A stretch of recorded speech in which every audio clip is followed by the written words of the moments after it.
Hello' everyone, সকলোকে স্বাগতম জনাইছোঁ আমাৰ চেনেলৰ এটা নতুন ভিডিঅ'লৈ। আশা কৰোঁ আপোনালোক সকলো ভালে কুশলে আছে। আৰু আজি বহুত দিনৰ মূৰত ভিডিঅ'টো আৰম্ভ কৰিবলৈ লৈছোঁ। আজি বনাবলৈ লৈছোঁ। এতিয়া কেইটামান দিনৰ পৰা ধৰি একদম নেৰানেপেৰা বৰষুণ পৰি আছে, গতিকে কিবা এটা চটফটা খাবলৈ মন গৈছে আৰু গতিকে সেইকাৰণে এগ চপ বনাম বুলি ভাবিছোঁ আৰু আপোনালোককো ৰেচিপিটো দিম ইয়াৰে। আমি ৰেচিপি বুলি নহয় আৰু আমি যেনেকৈ খাওঁ আৰু তেনেকৈ আপোনালোককো দেখুৱাম, আপোনালোকেও বনাই পেলাই খাব পাৰিব। এয়া চাওক, এয়া ৰেচিপিটোৰ কাৰণে লৈ লৈছোঁ 3টা বইল কৰি লৈছোঁ। এইখিনি ডিম 3টা লৈছোঁ আৰু আলু 4টা লৈছোঁ, পিঁয়াজ, আদা নহৰু অকণমান ৰেডি কৰি লৈছোঁ আৰু লাগিব আমাক এটা ব্ৰেড। এই ব্ৰেডটো ওচৰ পৰাই লৈছোঁহি। তাৰপৰা বাকীখিনি কেনেকৈ কৰিম, কি দিম গোটেইখিনি দেখুৱাই যাম। ভিডিঅ'টো আপোনালোকে সম্পূৰ্ণকৈ চাই থাকিব।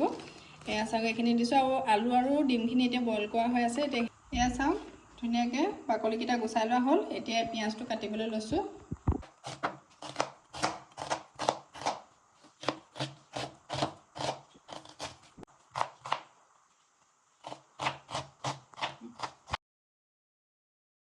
আদা ধুনীয়াকৈ কাটি কৰি লোৱা হ'ল আৰু এইফালেদি ডিমকেইটা আৰু আলুকেইটা ধুনীয়াকৈ পিটিকি লৈছোঁ আৰু ডিমকেইটা এনেকৈ ফালি দিছোঁ। আপোনালোকে 4-চিটাও কৰি ল'ব পাৰে। আৰু আলুটো যে একদম ধুনীয়া মিহিকৈ এনেকৈ পিটিকি ল'ব, দেখুৱাই দিয়া নিচিনাকৈ। তাৰপিছত এতিয়া কেৰাহীখনতে দি দিছোঁ তেল। তাতে পিঁয়াজ দিলোঁ, অকণমান ৰঙচুৱা হোৱাৰ পিছত আদা নহৰু পেষ্টটো দি দিলোঁ। কেঁচা গোন্ধটো যোৱালৈকে ভাজি লৈছোঁ। তাৰপিছতে নিমখ হালধি ইয়াতে দি দিছোঁ আৰু মছলা আপোনালোকে যি ভাল পায় দিব পাৰে আৰু মই বেছি মছলা ইউজ কৰা নাই। ইয়াতে আলুখিনি দি দিছোঁ। এয়া চাওক, আলুখিনি ধুনীয়াকৈ পিঁয়াজ নহৰু আদা যে সেই মিশ্ৰণটোৰ লগত ধুনীয়াকৈ মিলাই দিছোঁ। কেঁচা জলকীয়া দিব পাৰে আপোনালোকে, কিন্তু কেঁচা জলকীয়া মই নিদিলোঁ, শুকান গুড়িকৈ দি দিছোঁ। কেঁচা জলকীয়া নাছিলে কাৰণে এইটো পেষ্টটো কালাৰৰ যিটো জলকীয়া গুড়ি সেইটোকে দি দিলোঁ। ধুনীয়াকৈ লৰাই বগাই লৈছোঁ আৰু আনফালে এইফালেদি ব্ৰেড কেইখনমান লৈ পেলাই মিক্সিতে গুড়ি কৰি ল'ম। এয়া চাওক, ধুনীয়াকৈ ব্ৰেডটো গুড়ি কৰি ল'ব।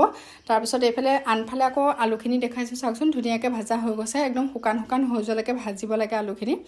এতিয়া হৈ গ'ল এইখিনি, গেছটো অফ কৰি দিছোঁ। তাৰপিছত আলুখিনি উলিয়াই পেলাই প্লেট এখনলৈ উলিয়াই লৈছোঁ, ঠাণ্ডা হ'ব লাগিব।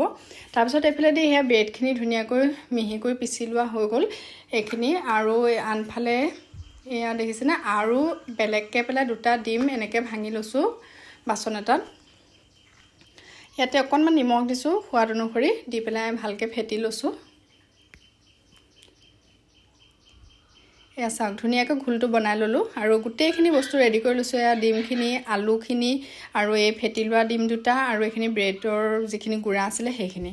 এতিয়া আলুখিনি ধুনীয়াকৈ হাতলৈ ল'লোঁ, লৈ পেলাই এনেকৈ ৰুটি নিচিনাকৈ এনেকৈ আকাৰ এটা দি পেলাই তাৰ মাজতে ডিমৰ এফাল এনেকৈ দি দিছোঁ। আপোনালোকে 4-চিটা কৰি এচিটাও দিব পাৰে আৰু এনেকৈ এফালকৈও বনাব পাৰে।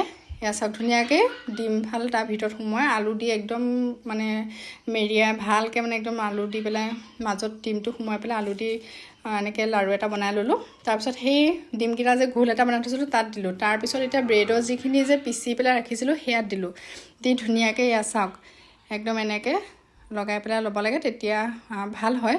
আৰু এয়া চাওক, এনেদৰে মই গোটেইকেইটা বনাই ল'ম। এয়া চাওক, গোটেইকেইটা মই ধুনীয়াকৈ বনাই ল'লোঁ। এতিয়া এয়া কেৰাহীতে তেল অলপ গৰম হ'বলৈ দিছোঁ। তেলখিনি বেছি গৰম হ'বলৈ নিদিব, একে বেছি গৰম হৈ গ'লে জ্বলি যায়। আৰু যে এই এগ চপটো বেছি সময় নালাগে, কাৰণ আলুখিনি ভাজা হৈয়ে থাকে, ডিমটো বইল হৈয়ে থাকে। গতিকে ওপৰটো খালি অকণমান ক্ৰাঞ্চি হ'বৰ কাৰণে অকণমান ৰঙচুৱা নিচিনা এটা হ'লেই লুটিয়াই দিব। আৰু তেলটো বেছি গৰম হ'লে আকৌ দে যাবগৈ। এয়া চাওক, বেছি সময় নালাগিলে, 2 মিনিটমান সময়হে লাগিলে। এয়া দেখিছেনে, অকণমান দিয়াৰ পিছতে ইলুটি শিলুটি কৰি দিব, ৰঙচুৱা হৈ আহিব। তাৰপিছত আৰু এইখিনি কাঢ়ি দিব। এয়া আৰু 2টা আছে, এই 2টাও বনাই লৈছোঁ।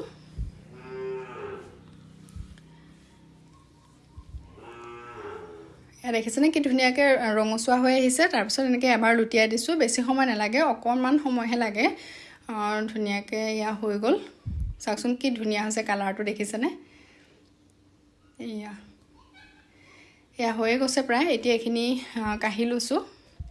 এয়া চাওক, ধুনীয়াকৈ মই আপোনালোকক দেখুৱাই দিছোঁ। এয়া কাটা চামুচে দেখিছোঁ, এনেকৈ অকিয়াই দিছোঁ, দেখিছেনে কিমান ধুনীয়া ক্ৰিস্পি হৈছে ওপৰতো।